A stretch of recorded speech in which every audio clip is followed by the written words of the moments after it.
Right. So what time is this? It's 2 a.m. on the 29th of August 2026. So I'm recording this mainly for myself and for God because I just heard a guy on YouTube saying that at the end of the day, he's only making his videos for only one audience member, and that is God. And I'm greatly inspired by that. And honestly, I wish to do the same. I do wish to do the same. And honestly, really putting this for myself because I don't think anyone's gonna watch this. Right? I don't have that many subscribers, but that's not a problem.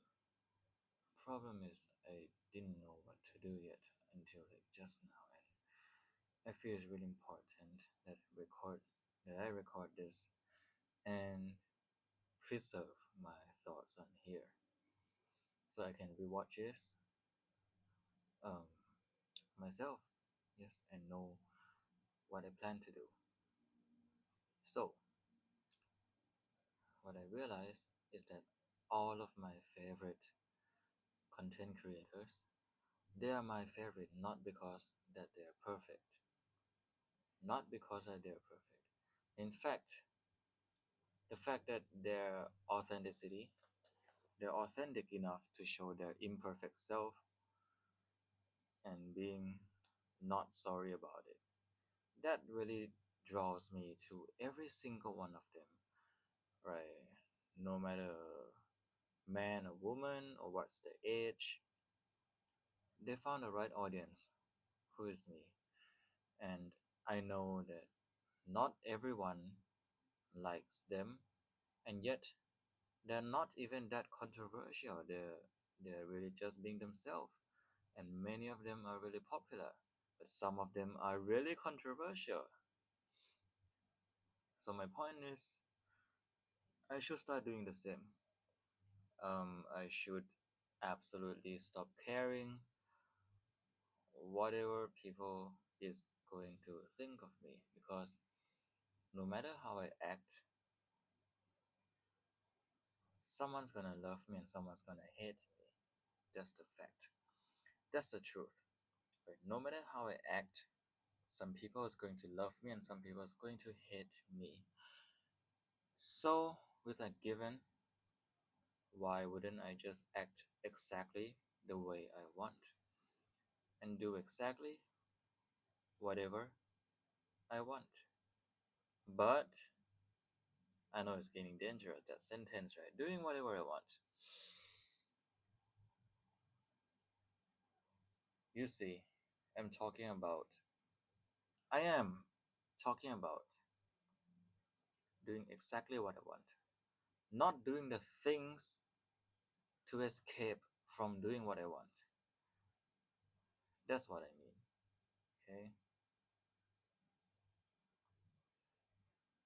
I know you know what I mean. Right? Nobody's gonna watch this anyways. Seems so I am only speaking to you, my love. So yes, do exactly what you want. That's how to not sin. Right? I mean, if at the end of the day your heart desires good anyways, then do good. Then just don't avoid doing good. That's it. It's that simple.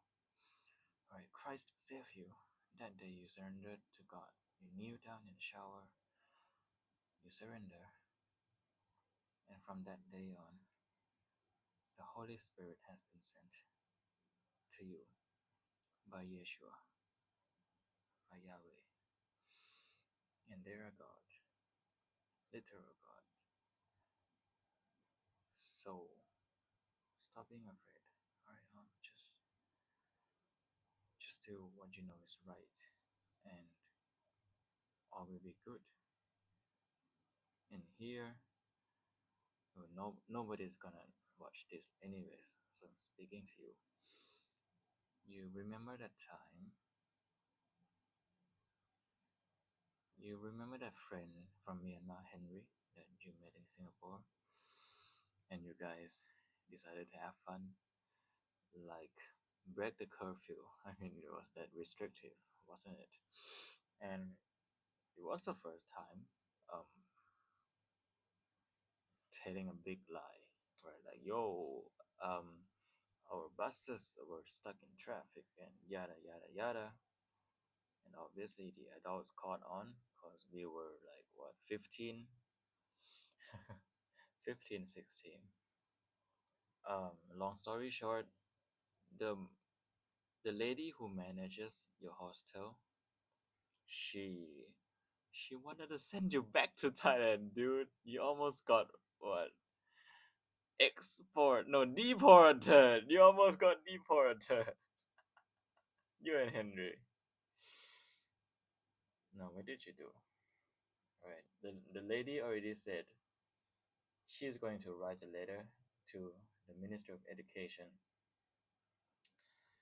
and her reasoning is very legit.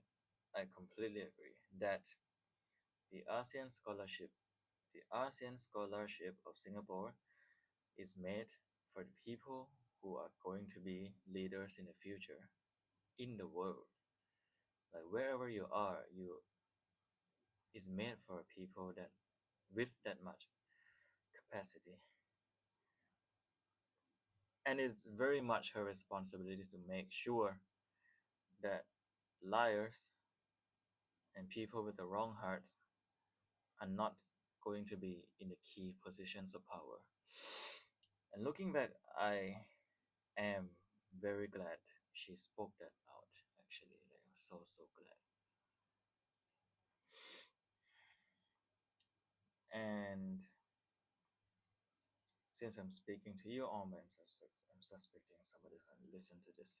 But anyways, what happened next? You remember, don't you? So Henry, yeah, Henry broke down crying, because yeah, he's about to be deported. Hard, right? And then the ASEAN scholarship, it has millions, like literally, probably like roughly 2 million baht or 4 million baht or 5 million bahts. But on the line, if you lose the scholarship on bad conduct, that's what I'm saying. And what I'm also saying is, what did you do in that moment?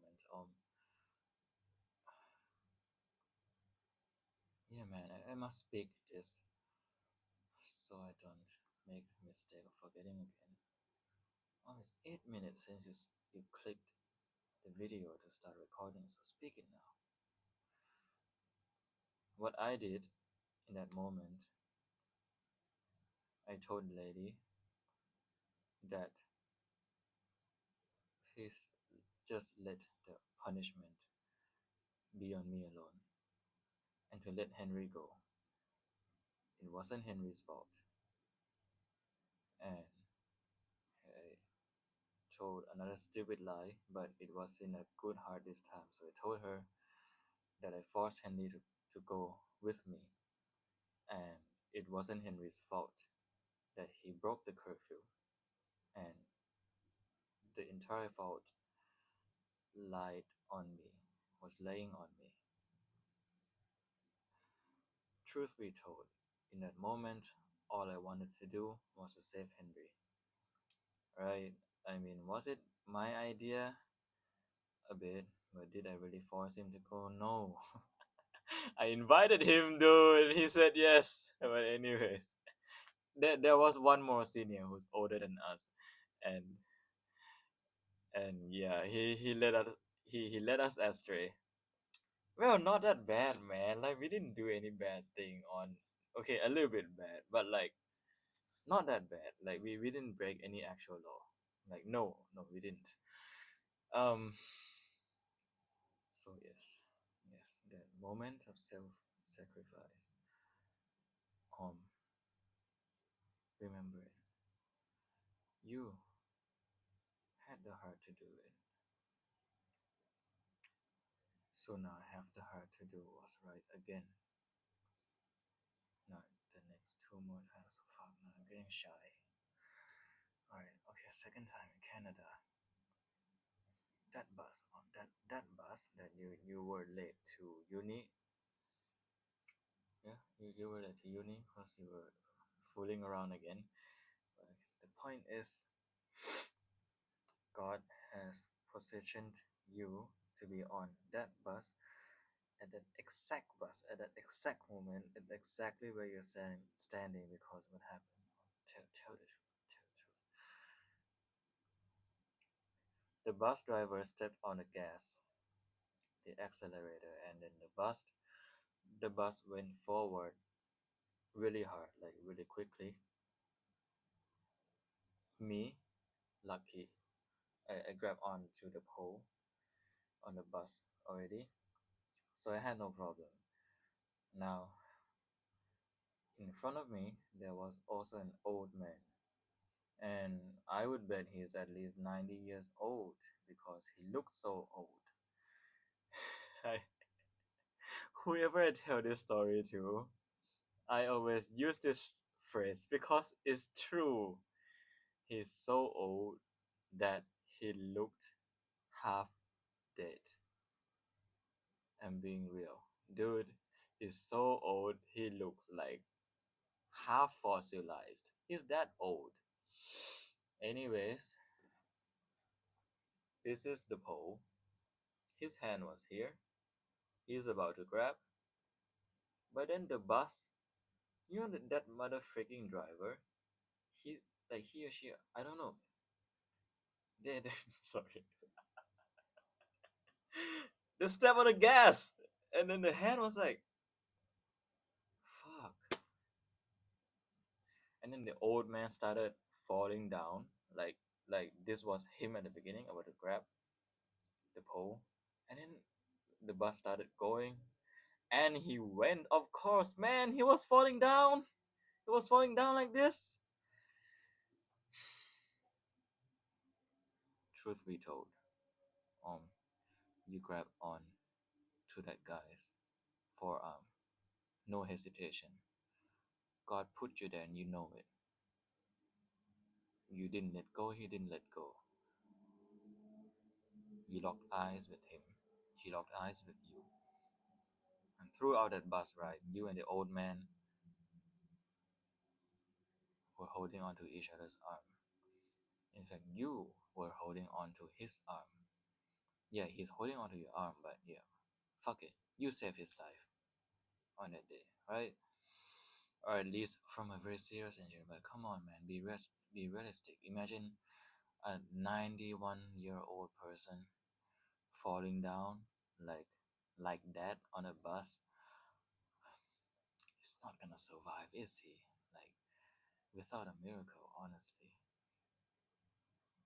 And even if he were to die, no one would wanna die that way. So you did the right thing. Give yourself credit, or at least give the Lord credit. The Spirit of God came onto you in that moment, and you didn't hesitate. You grabbed onto the old man's arm immediately, and you didn't let go. You you were faithful. God loves you, and you love God. And third time, yeah, exactly the same like the old man. It was my ex. We were at a uni, um, at a staircase.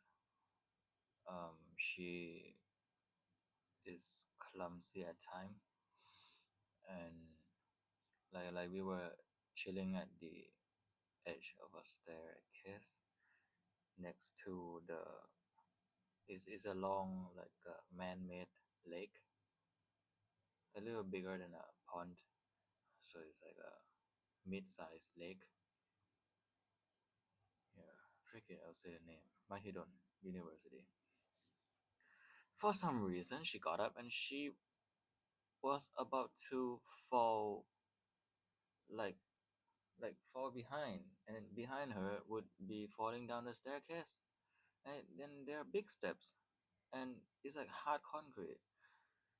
And once again, the Spirit of the Lord came upon you, and you didn't hesitate, and you grab her by the waist, didn't hesitate, pull her in safety first, and yeah, one more life saved. Next, you also saved the life of Rose, your SAT student. You saw early on that her household situation um, is gonna cause her to attempt suicide once again, most probably. So you did your best what you can. You purchased the cinnamon roll notebook. You wrote all the words that you know would keep her alive, keep her hope, keep her hope. That's it. You metaphorically give her a rope to hang on to. So this. And one more, Otto,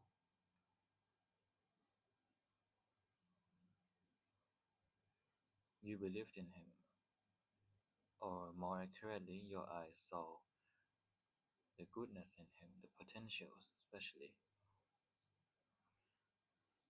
And in the end, you proved another teacher wrong because that another teacher said that Otto would never get the SAT 600 plus in math. Well, you know what, motherfucker, if you're watching this, my student and me worked together and he got 620. Right, so who's the idiot now? Fucker. Nobody's gonna watch this anyways, right? Furthermore, you completely forgive your parents for anything, any guilt they may carry in their hearts. And they were married, like Merry Christmas. And then, not very long after, without me asking about it at all, my mom, with a pure heart, said the exact same thing to me, that she forgives me for anything and everything. So did my father say that as well. So right now I'm saving you. Please believe in yourself.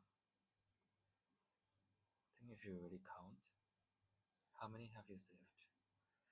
Rose, Otto, that old man on the bus.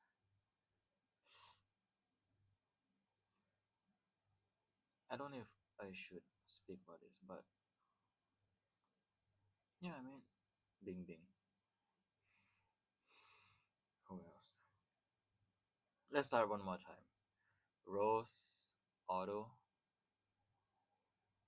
that Burmese boy who at the institution, um, that slightly mentally disabled kid as well at the tuition place. Um, Bing Bing, your mom, your dad. Seven. It's more than one hand, right? You need to use a second hand to count how many people's lives have you changed. You have a good heart.